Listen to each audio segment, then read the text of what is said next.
संदूक का सच। भोपालपुर गांव के बीचों बीच एक जर्जर हवेली थी। दीवारों की पपड़ी उतर चुकी थी और रंग समय की मार से पीला पड़ चुका था। इसी घर में रहता था भूषण, जिसका नाम पूरे गांव में मशहूर था।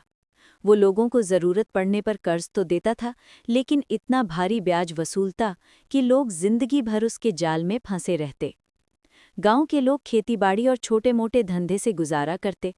कभी फसल खराब हो जाती तो कभी घर में शादी ब्याह या बीमारी आ पड़ती। ऐसे समय पर सबकी आखिरी उम्मीद भूषण ही होता। लोग उसकी मदद लेते, लेकिन मन ही मन उसे लालची और निर्दयी कहते। भूषण का एक अजीब स्वभाव था। वो खुद फटेहाल कपड़े पहनता, साधारण खाना खाता और पत्नी भूदेवी को भी कभी अच्छे कपड़े या गहने नहीं दिलाता, जबकि सबको पता था कि उसके पास अथाह धन है। उसके घर में एक विशाल पुरानी लकड़ी की संदूक थी, जिस पर हमेशा ताला लगा रहता। भूषण उस ताले की चाबी हर वक्त अपनी कमर में बांधे रखता। भूदेवी 5 साल से इस घर में थी, मगर उसके पास मंगलसूत्र के सिवा कोई गहना नहीं था। त्योहारों पर जब गांव की औरतें सज धज कर निकलतीं, तो भूदेवी पुराने कपड़ों में छुपी रहती। कई बार वो सोचती आखिर उस संदूक में क्या है, पर पूछने की हिम्मत नहीं जुटा पाती। एक दिन गांव में समारोह था। वहां औरतें जब तब उसके बारे में ताने कसने लगी। इतना धन है पर पहनने ओढ़ने को कुछ नहीं, ये भी कोई जिंदगी है? ये बातें भूदेवी के दिल को चीर गईं। घर लौटकर वो बेचैन रही और रात को पति से साफ कह दिया, आज मुझे उस संदूक का रहस्य जानना ही है, वरना मैं जीते जी मर जाऊंगी। भूषण उसकी जिद देखकर डर गया। आखिरकार उसने चाबी निकाली और संदूक खोला। भूदेवी की आंखें चौंधिया गईं। सोना, चांदी, हीरे, मोती और कीमती गहनों का अंबार। वो गुस्से से बोली, इतना सब होते हुए भी मैं भिखारिन की तरह जीती हूँ, क्यों छुपाया ये सब? भूषण ने शांत स्वर में कहा, ये मेरे पूर्वजों की ममानत है। मैंने कसम खाई है कि जब तक संदूक पूरी तरह नहीं भरती, इसमें से एक पैसा नहीं निकालूंगा। भूदेवी निराश हो गई, पर उसके मन में अब लालच का बीज अंकुरित हो चुका था।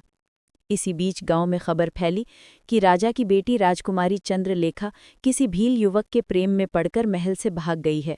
जो भी उसे ढूंढकर वापस लाएगा, उसे 500 अशर्फियां इनाम मिलेंगी। ये सुनकर भूषण का मन लालच से भर उठा।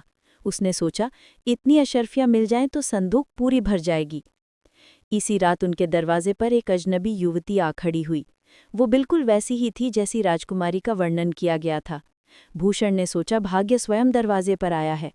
उसने उसे घर में ठहराया और राजधानी जाकर राजा को खबर देने निकल पड़ा। लेकिन रास्ते में बाढ़ आने के कारण गाड़ी अटक गई। भूषण बेचैन होकर आधी रात को वापस लौटा। घर आकर देखा तो भूदेवी रस्सियों से बंधी पड़ी है। असल में वो युवती कोई राजकुमारी नहीं, बल्कि चोरों की सरगना थी। अपने साथियों संग वो भारी संदूक उठाकर ले गई थी। भूषण जमीन पर बैठ गया, सिर पीटने लगा। मेरा लालच ही सब ले डूबा। भूदेवी ने आंसू पोंछते हुए कहा, इतना दुख क्यों? संदूक होते हुए भी हमने कभी सुख नहीं पाया। अब समझ लो कि वो यही हैं और हम वही सादा जीवन जीते रहें।